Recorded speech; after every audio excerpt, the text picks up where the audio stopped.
In this video, we'll talk about motion revisited. We talked about this a little bit in Module 4, and now we'll come back to it now that we've learned how to integrate. Find the velocity, the v of t function, for an object moving along the x-axis if the acceleration, the a of t function, is given by this equation here, and v of pi over 2 equals 0. Okay, so the first thing to think about is there's three levels here. We have the position, we have the velocity, we have the acceleration. If you want to go this direction, this is taking the derivative, which is what we did in Module 4. But now we have enough to go backwards. If we want to know the velocity and we have the acceleration, we have to go backwards. Or even if we wanted the position, this is when you do integration. So depending on what direction you're going and what you have and what you need, depends on if you're going to take the derivative or the integral here. So in this case, we're asked for the velocity, we're given the acceleration. So that means we're going to integrate the acceleration function, and that will give us the velocity. So we have to integrate this function here. We can't do this by hand, like straight by hand, because there's multiplication going on. There's a composite function here. This is an ugly one. So without a calculator, you can use substitution. And usually the u function is like the innermost piece of the function. It's usually an exponent or a denominator or something under a radical. So in this case, it's the exponent. And if you take the derivative of u with respect to t, you get sine of t, which is good because we have a sign here. We just need to get rid of that negative sign. So let's divide by -1. And now this is e to the u power. This piece is u. And then this piece is negative du. So we can just pull that negative out front. Oops. Okay, sorry about that. Put that negative out front. Looks like this. Okay, so now we integrate e to the u power. That's just itself. And plus c, we're talking about the indefinite integral here. We don't have any limits of integration. But we need to figure out what c is. We're not done. And that's what this is for. They gave us this. It's called a condition. It's not the initial condition because the initial would be when t equals 0. But it's just a condition. It's enough that we can use to plug in our variables and find c. However, we need to go back to t. This is a u and this is a t. So t equals pi over 2. We need to get u back in. Get t back in there. Get the u out. So we just use this again. And so now the velocity is 0 when t is pi over 2. Plug that in. The cosine of pi over 2 is 0. So this is -1 times e to the 0 power right there. So technically c is +1. And you just go back to your velocity equation and plug that right in. Okay, next example. What is the displacement of a particle in meters in its first 3 seconds of movement if it moves according to the velocity equation, v of t equals t squared minus 4? Okay, so displacement means like a subtraction problem.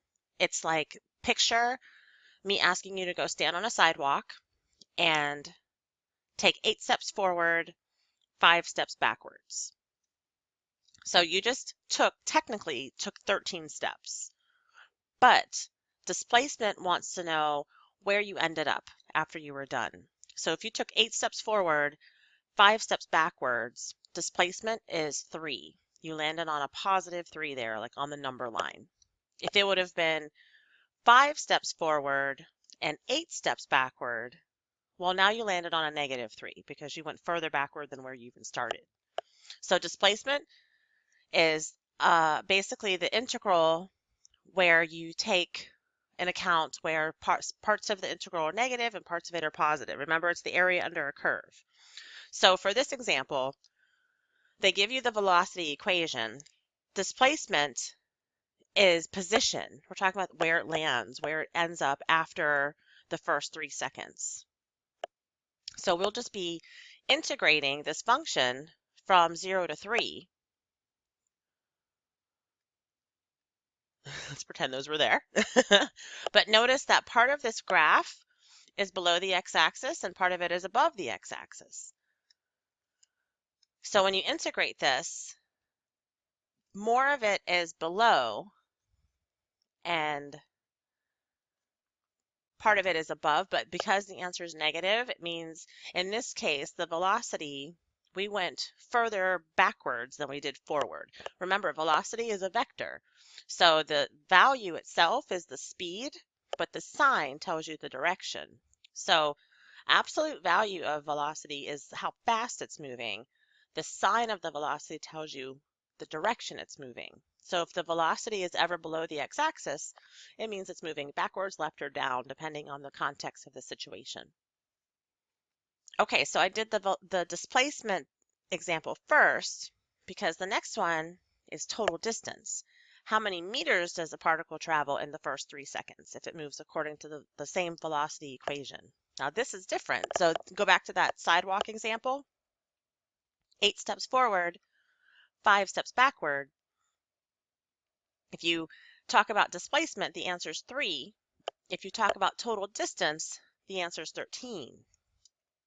So for this one, we have to think absolute value of the velocity. Because even though you're walking backwards, you're still walking or still moving regardless. It's still a distance traveled. So from 0 to 3, you're talking about the absolute value of the velocity when you're dealing with total distance. And it doesn't always say total distance. In this case, it asks how many meters, which is the same thing. It's asking how far something traveled, actual distance. So in a calculator, you can just plug that right in as is. But if you're an AP student, this is usually a non-calculator question. So you'd have to think of the graph of this equation. Again, it's a parabola. Part of it is below, part of it is above. So this is the section where we're walking backwards. And then this is the section where we're walking forward. And technically, this is where the velocity equals 0. So it's walking backwards from 0 to 2. Like if you picture a stopwatch, for the first 2 seconds, it's going backwards. And then right at 2 seconds, the velocity is nothing. So it had to stop, and then it reverses direction. It goes forward now. So if you're going to do this without a calculator, you actually have to break this integral up into 2 pieces. The first piece is from 0 to 2, which represents the negative piece. So when you integrate this, you integrate it like normal, but this answer is going to be negative. So you just need to remember to make it positive, because this will be the absolute value. If it's the negative, will tell you how fast it was moving or how far it moved. I'm sorry, how far it moved, because we're integrating. But it'll be backwards, it'll be negative. So that's why we need to make it positive.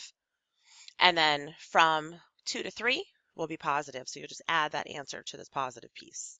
And you'll still get the same answer regardless. Okay, last example here. A ball is thrown straight up in the air with a velocity of 48 feet per second. If acceleration due to gravity is negative 32 feet per second squared, how many seconds after the ball being thrown will the ball reach its highest point? And assume that the position at time 0 is 0 feet. So we were given a lot of information.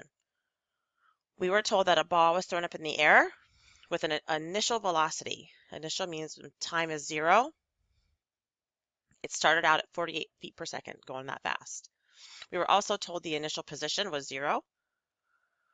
And we were given the acceleration function.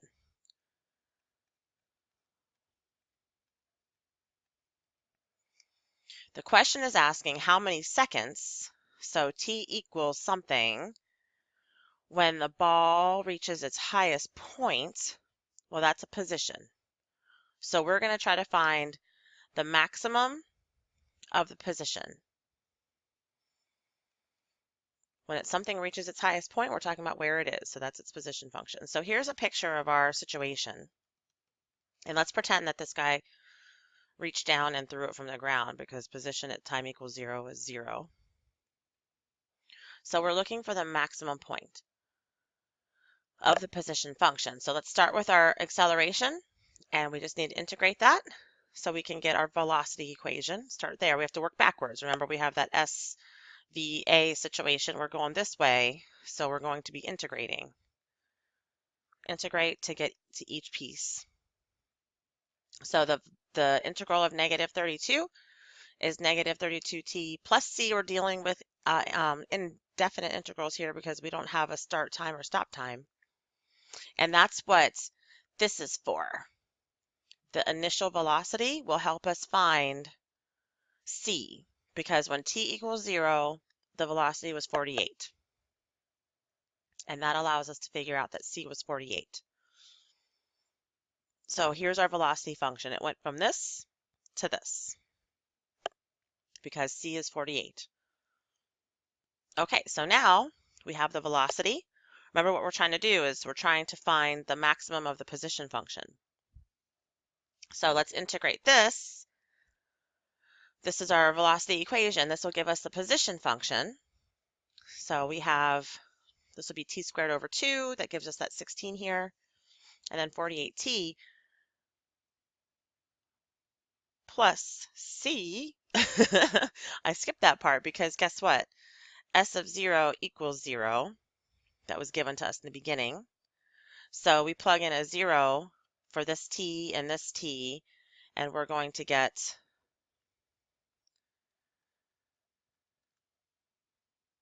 that c is equal to 0. So this goes away and this goes away, and you're just left with 0 equals c. So here's our S of t equation, where c equals 0. Okay, so we have our S of t equation, and the question was asking to find the maximum of that equation. Now this is an upside down parabola. So there's a couple of things we can do. First thing, regardless, is to set it equal to 0. Or you could find the vertex. So there's two things. I'm sorry, I shouldn't say first thing we have to do is set it equal to 0. We can take this and we can use the vertex formula. If you remember this from Algebra 2, negative b over 2a would give you the x-coordinate of the vertex. And that's really all we need. I should put a t here instead of an x technically because we're dealing with t's instead of x's. But honestly, you probably didn't remember that. If you did, kudos. I'm proud of you. So instead, what you can do is just find the x-intercepts. If you think about it, wherever this thing crosses the x-axis, halfway between it is where the maximum would be. So if you just find the x-intercepts and then find the midway point between those two numbers. So that's what I'm going to do here. I just think that's logically easier to remember sometimes. So, because this is really easy to factor. So set this equal to 0 and then factor it. And you end up with t equals 0 and t equals 3. So that would mean those are the x-intercepts again. So this looks like something like this, I guess. This is where the origin is. My awesome picture.